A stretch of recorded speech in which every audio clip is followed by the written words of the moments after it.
Welcome back to another episode of STL Real Estate Roundtable. I'm your host, Jaden Barr, CEO and team leader of Keller Williams Realty Chesterfield. And today I'm joined by a very special guest.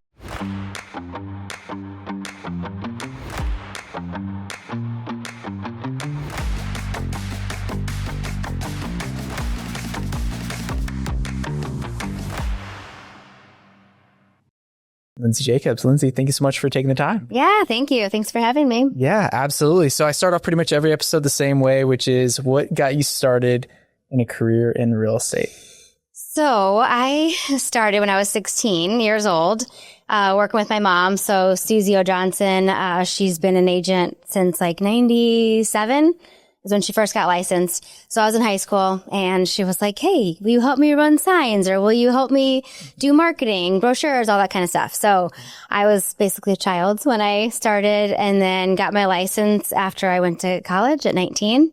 So I just hit my 23rd year of being licensed. That's amazing. It's been a minute. All right. That's awesome. So 23 years. So you've seen it all. Yeah, so a lot. Maybe not all of it, but a lot. Yeah, that's great. So and everything. Yeah. So did you know you wanted to go into real estate, or was it just kind of like, hey, I'm going to Not necessarily. No. I mean, I kind of, when you're 16, 17, 18 years old, like I really didn't know that's what I wanted to do. And then when I was in school, my mom called me up one Saturday morning and I was like, hey, do you want to do this full time? Because I'm going to get a moving truck and a billboard and I'm going to put your face on all of it. And I'm like, I have no idea. But thought about it for a little bit and then was like, yes, this is what I want to do. So I shifted my degree to marketing and advertising. Okay. So that way it does help with real estate too. So I kind of was able to, utilize my college degree, and I would come home in the summers and sell houses. My friends are like working at Honey Baked Ham. Yeah. And I'm selling houses. So it was pretty awesome. Yeah. You're like, my commission is a little bit more than you're making. So from the hams. Yeah, no. But no, it was a good start, kind of like doing all the grunt work and all the behind the scenes stuff. And I've, kind of picked up on what she's done over the years, and we've expanded our team and stuff. So yeah, it's been great. That's awesome. Mm-hmm. Okay. So you said you used your degree for the business. So like, talk to me about how that has paid off and kind of areas that you've seen that. Yeah, it's funny because I am kind of meticulous when it comes to that. I think it's just that like advertising brain. So I am like hyper focused on errors and making sure that nothing is public facing unless it is correct. Okay. So I think that's helpful too, just with like social media or marketing, all the like little stuff that sometimes people just put out and don't realize that you need to fine tooth, look at everything. Yeah. So very detail oriented. It sounds like. Okay. Yeah. Gotcha. Maybe to a fault. Okay. Sometimes. So I feel like agents are either, there's like two ends of the spectrum there, like very detail oriented or not detail oriented at all. And it's funny because I'm not as detail oriented when it comes to like having to have control over all the paperwork and all the behind the scenes stuff. But if it's advertising or something that is going to be public facing, then I am. Yeah. Yeah. Okay. Mm-hmm. I think there's like two topics that a lot of agents either are scared to talk about or they love talking about. And one of those is social media. Mm-hmm. The other is AI. And I think AI is, a hot topic right now. It is. Yeah. Huge in not only the real estate industry, but just every industry out there. And so I'd love to touch on those two topics. Sure. So, social media, you've already kind of touched on that. Kind of what's your approach to social media? And, I did my research, right? Cool. So I think, your team crushes it as far as that goes. So what's kind of your approach from the real estate perspective, and kind of, do you have a content calendar, a plan, or is it just kind of like, hey, we post? Yeah, I should probably have a little more organization when it comes to that. Mm-hmm. And part of that is like the control in me again, too. I've not outsourced it. So, which I like to keep it organic. Mm-hmm. I was never wanting to have like the robot followers. I didn't care about having like 50,000 followers of people who aren't in the market to buy or sell. Okay. So for me, it's more about quality over quantity on social media. And I think our team has done a good job we have 7 agents all together on our team. So when we have something, we share it on all of our pages and just try to involve our sphere, because a lot of our business, like 95% of our business, comes from referrals from past clients and people who know us.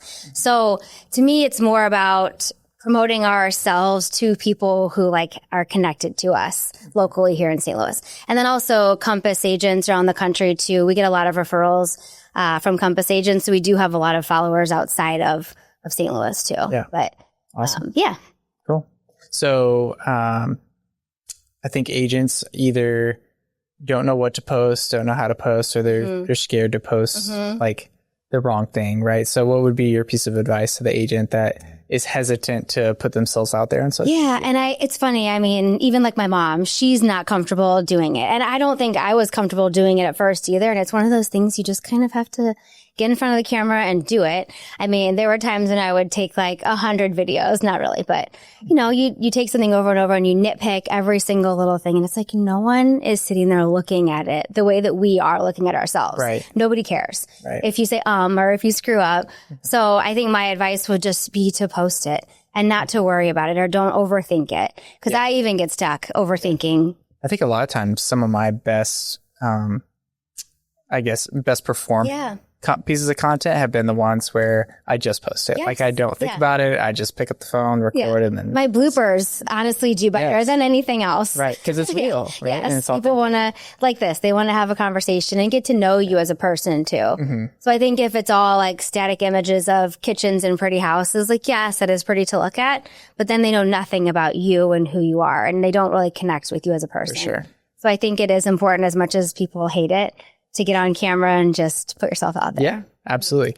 So we'll get to AI a little bit later, but I want to go back to your story and kind of what got you to where you are today. So obviously having your mom to lean on, that I'm sure that was huge as far as like learning curve and picking up things really quickly. But kind of what would you attribute your success to as it comes to like building your business?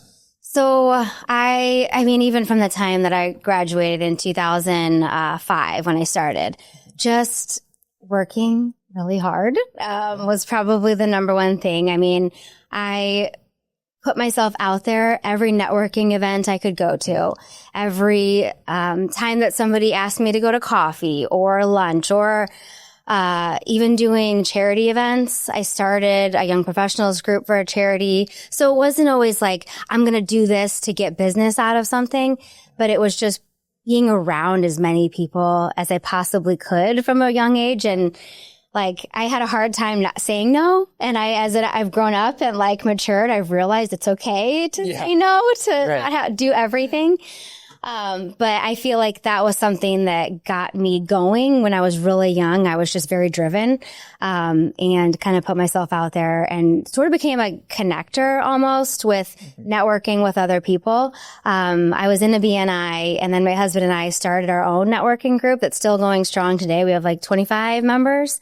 And it's once a week. So now I have another agent on my team who's been going to it, but I'm still like very involved. It's like my baby. It's hard to let it go.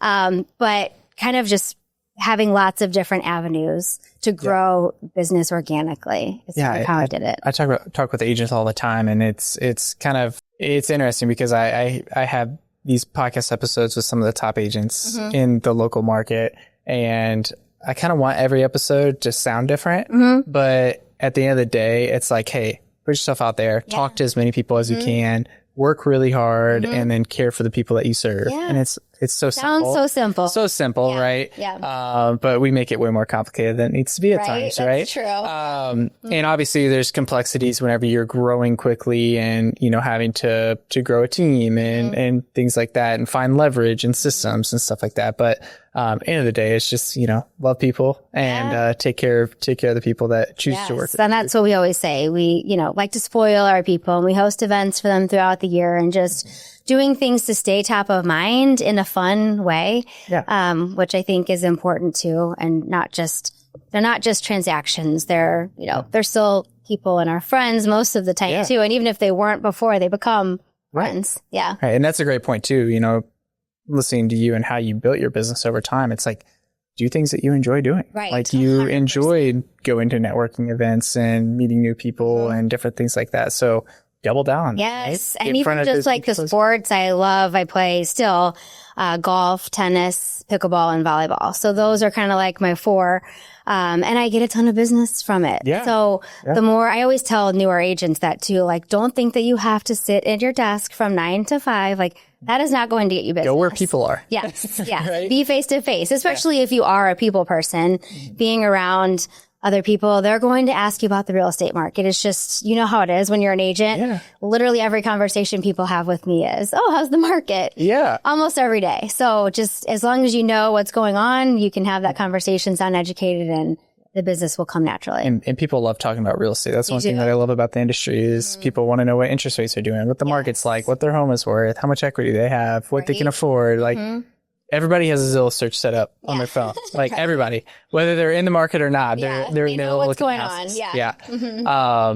That's interesting. So, I love to golf too. I looking back on, how I started in the industry and things like that. I would book a tee time as a single just with 3 other guys and I'd get paired up with 3 people I didn't know before. By the end of the round, right? They sent me a referral. Their parents are looking, or they've got a buddy that's looking, and I've got their contact to go play another round and stay in touch with those people over time. So it's really a lot more simple than we make it at times. It is. That's true.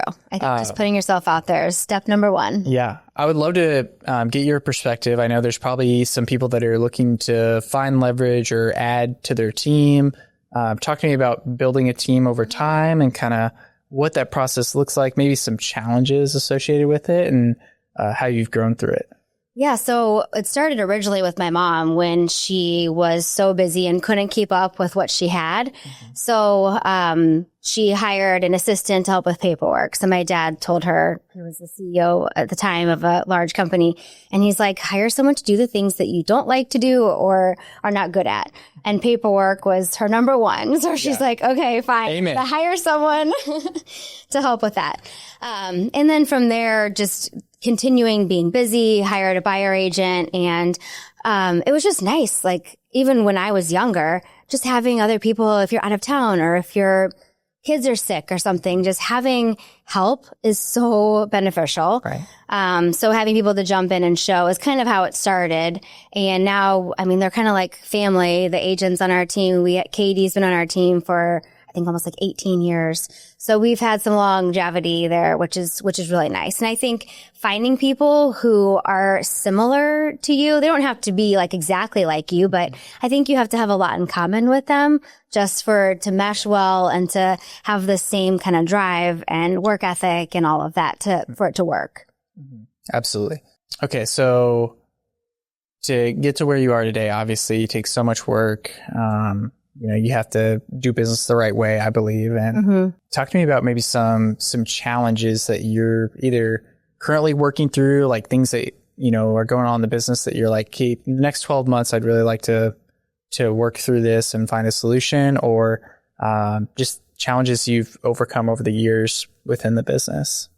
Yeah, everybody loves the sugar, but they really want to know, like, hey, the real, what's really going on behind the. Well, and it's interesting. Our market, we always see shifts. And luckily, the St. Louis market has been pretty steady, which is great. Yeah. I don't know how long you've been licensed, if you were during the recession and all of that, but 5 years. Okay. So 2020. Yeah. I'm a COVID agent. Oh, you are a COVID agent? Yeah. Okay. It's funny because I always say like the COVID years and then it's like pre-COVID, post-COVID, because it is, it's a different world. And I feel like in St. Louis, we're kind of lucky that we don't have the big swings that some of the other markets have. So my sister's an agent in Austin, Texas with Compass, and they were like crazy during the first few years of COVID. Yeah. And then they hit the like crazy lows, which luckily our team we weren't as affected by that. I feel like this year it's sort of started to see waves in pockets of the market where like houses aren't selling with 10 offers the first day, every single listing, which I think is good. You can't have the market the way that it was. It's not sustainable forever. So you need that balance in the market.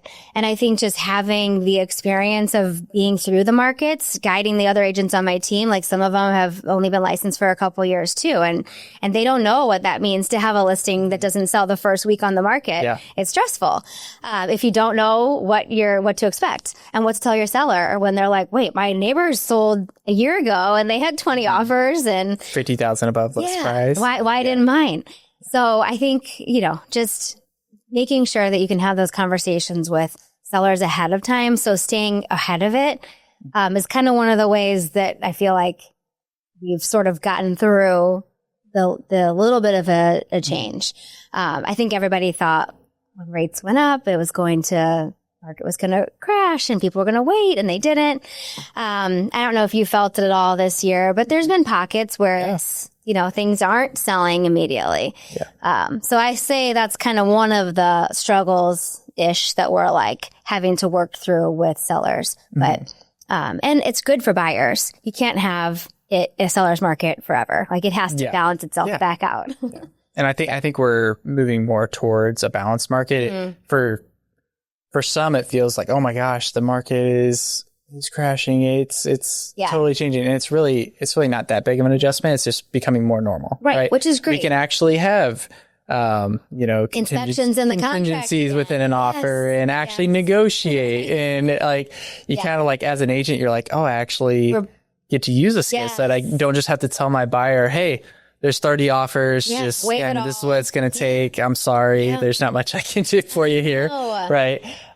Which is it's kind of nice to actually be able to, as an agent, feel like, you can, fight for your clients again. And it's interesting because, pre-COVID, I mean, say like 5, 10, 15 years ago, we had a balanced market and we would have listings for 6 months at a time. And that was normal. Yeah. I mean, you just tell your sellers, like in your neighborhood, they're average selling in 6 months. So they have that expectation and they're okay with it. So no matter what the market is, just knowing it and then making sure that your sellers are aware of the reality. Yeah. So that there's not big surprises and they're not upset. Absolutely. Absolutely. So let's touch on AI real quick. Like, where do you see the industry going as a whole as it relates to AI? Like, what are some use cases for you? I'd also be interested to hear, an agent that has the level of production that you have. I know agents are either looking for more time or more money. And a lot of times agents that are really busy, that have great businesses, they just want more time back. And, finding leverage anyway through a tool, through a person, through a system, is huge when it comes to, especially, us having families and like wanting to be at home for dinner and bedtime and things like that, not working, 15-hour days. And that's definitely it's a blessing to have a big business, but it's also a challenge at times too. So like, what are some big pieces of leverage in your business? Maybe it's a tool, a person, a system. What does leverage look like for you? So I've kind of started outsourcing things that I don't have time for or need to, kids are a priority, families are a priority. So, and mine are a little bit older. They're in all the sports right now. So making sure that I can be there for them for those events is really important to me. So I feel like I've started to kind of outsource things that I always kind of like wanted to have control of. My email is one of them. So my assistant, she is our operations manager for our team. She's 24. So speaking of AI, she's amazing. I talked to her on the way here and she's like, I've already used it 8 times today. And I used it once when I was at a building inspection, checking on the code in Webster. So just simple things like that make our lives so much easier, where before I would have had to you dig through the website to get the information where it might save you 10 minutes of time. That's 10 minutes. Yeah. So I think sometimes I don't even realize all the things that I could be using it for. And my Sam on my team, she's using it for a lot more than I am already, but it's saving her time, which essentially saves me time too. So it's interesting. I think we're kind of like just the tip of the iceberg right now. And it does kind of scare me a little bit too. I don't know if it does for you, but. Yeah, I think it's change is inevitable. Like we've seen that over the past even 24 months in the industry.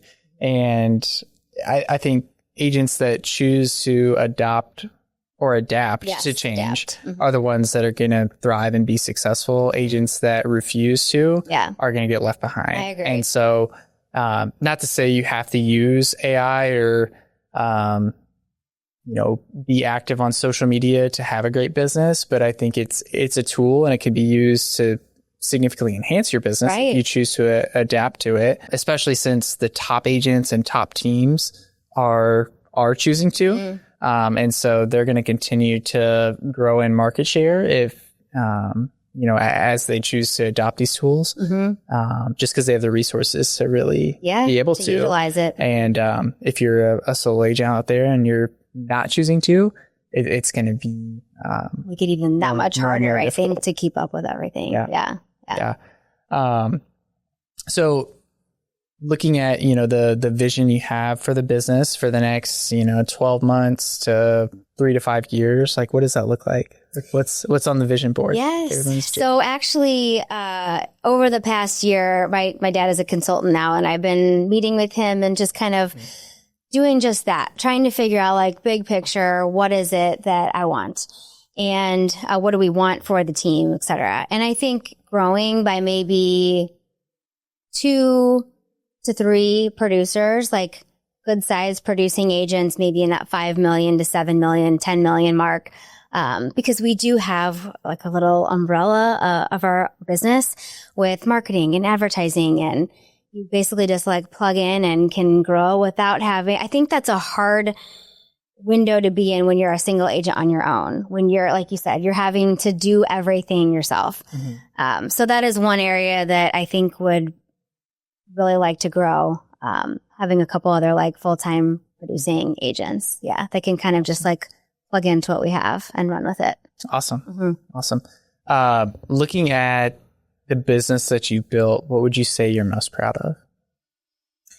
Well, my mom and I like did it together, so I can't just say what I'm most proud of, I guess. But I think just the referrals that we get. I mean, I've told other people that we are 95% referral based.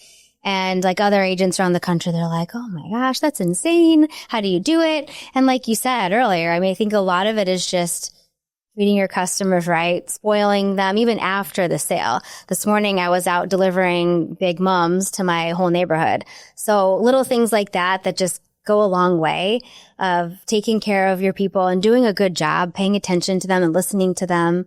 I think makes all the difference. Yeah, absolutely.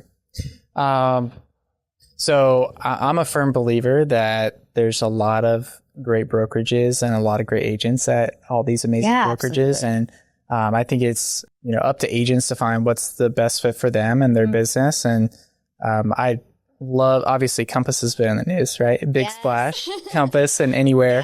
Talk to me about that and kind of what, why Compass, and then, what you think of the changes that have just taken place recently. So my sister was a Compass agent in Austin. So she was the one when Compass came to St. Louis in 2021. She's like, you have to work with Compass. And at the time, I didn't know enough about Compass. And then we met with them kind of thinking like, we're happy where we are. Like, we love our friends at the office. Like, we don't need to go anywhere. And then we met with them, and I honestly was blown away by the technology. That was what initially did it for me, to just make our lives so much easier. So we were founding agents when Compass came to St. Louis in 2021. So I think just getting in on the ground floor and seeing how it's only been 4 years, but seeing how far they've grown, and now with Anywhere Real Estate, that acquisition is it's been pretty impressive, I feel like, from where we started. And our CEO, Robert Refkin, he is so hands-on with everybody as they come on, like, we'll call you on your birthday. Like little things that you're like, how are you doing that in a company of 40,000 agents? But, so it's not just like a tech company. It's also like a family, which sounds kind of cliche, but I feel like it's true. And I've only worked at 2 companies my entire career, so I can't speak for any other company. But I do, love where I am. Yeah. That's awesome. Yeah. From your perspective as a top agent, what do you think top agents want, and what do you think top agents need? I think that's interesting. I think top agents need a company that is kind of like all encompassing, not just like some will be like, oh, but our broker's the best, or oh, but we have this, or oh, but we have that.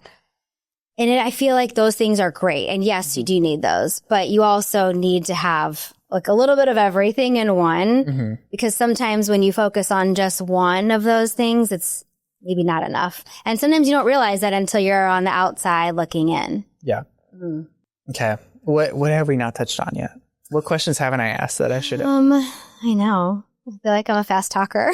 Like, let's go into, so you have 3 kids, 2 girls, 1 boy, right? They're all pretty close together. They are. I had 3 and 3.5 years. So they're 13, 11, and 9. Yeah. I'm about to enter the 2 under 2 era. So oh my gosh, it's pray wild. Pray for my wife, honestly. Right. So talk to me about balancing like real estate, like full-time agent, high producing agent with being the full-time mom. Yes. So, I mean, even from the time I was pregnant in the hospital, like I wrote contracts with the kids when they were like newborns. And I remember negotiating a deal before, like in the hospital room before I had the baby. So it's funny to me when people are like, oh, I'm on maternity leave on real estate. I'm like, how do you do that? Yeah, right. And I think part of it was just I didn't relinquish the control, and I could have passed them on to my mom or given them to another agent on my team, but I chose not to. So made myself crazy. But they did go to daycare early on. I couldn't do it if I didn't have help. I mean, as you know, as a dad, it's like you have to have that force behind you helping you, because it's too much when you're trying to deal with clients all day and then kids at night, and having daycare or whatever, a nanny, whatever it is the saving grace for sure. Yeah. Absolutely. Yeah. How do you disconnect from real estate? I think a lot of agents, that's an area that they really struggle. And if, if you haven't figured it out yet, that's totally okay, because I'm still working through it. It's but, easy. how do you unplug from, real estate? So it's interesting. When I was younger, and even when I had kids, I still would like have my phone out all the time and have it on the table when I'm like, feeding the baby and looking at that and working all the time.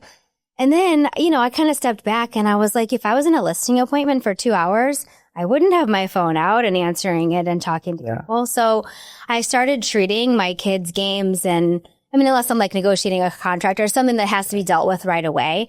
But like an appointment. So it's okay to be away from your phone for an hour. And I think that has helped too, to kind of like let me step back and realize like family needs to come first. Yeah. I don't have to be on call. I'm not a doctor. Like I don't have to be on call 24/7. There are plenty of things that can wait. And if it's something that can wait, being in the moment with your kid, do that first and then get back to whatever it is after. Yeah. That makes sense. Yeah. We're just now entering the stage of parenthood where like we actually have to parent, like our daughter's getting a little attitude and she's got her own opinions. And it's no longer just like keep this baby alive. It's like, we're actually becoming parents now. And so it's an interesting dynamic of just seeing like how much she picks up on, and like she is watching everything. And so just over the past, month or two, I've really kind of become aware of like how addicted I am to my phone, and it's just like disgusting, and like whenever I leave it in the house while we go on like a walk or like go to the store, like I feel so free and I'm like, I want more of this. Actually in the moment. So I just recently, when I met with my dad, that was one thing that I said is one of my weaknesses, that I'm on my phone and social media too much. So I set a limit. So at 5 o'clock, it turns off, and I don't get any alerts anymore. Like, you get a like or a comment. I turn that off, and I turned off between 5 p.m. and 9 a.m., which has been great. I don't know if you have you seen the Brick tool? No. Okay. So it's this little like, I don't know. it's a brick, and it's small, and you literally like tap your phone to it and it shuts down all your social media. Oh, that's cool. So it's like $40. So order it today. Yeah. Order it today. Perfect. It'll be awesome. I've been getting ads for over and over, and I'm eventually going to give in. I think today's the day. I'll get ads now because my phone is ready. We'll do it together. We'll both buy it. Okay. So wrapping up here, last question. What is the most impactful book or podcast that you've read or listened to? So one book I really liked that stood out to me was called The Energy Bus. And it's all about having positive attitude, but also, especially if you have a team, I think it's really good for people that have a team. If you don't have a positive energy, then you need to exit the bus.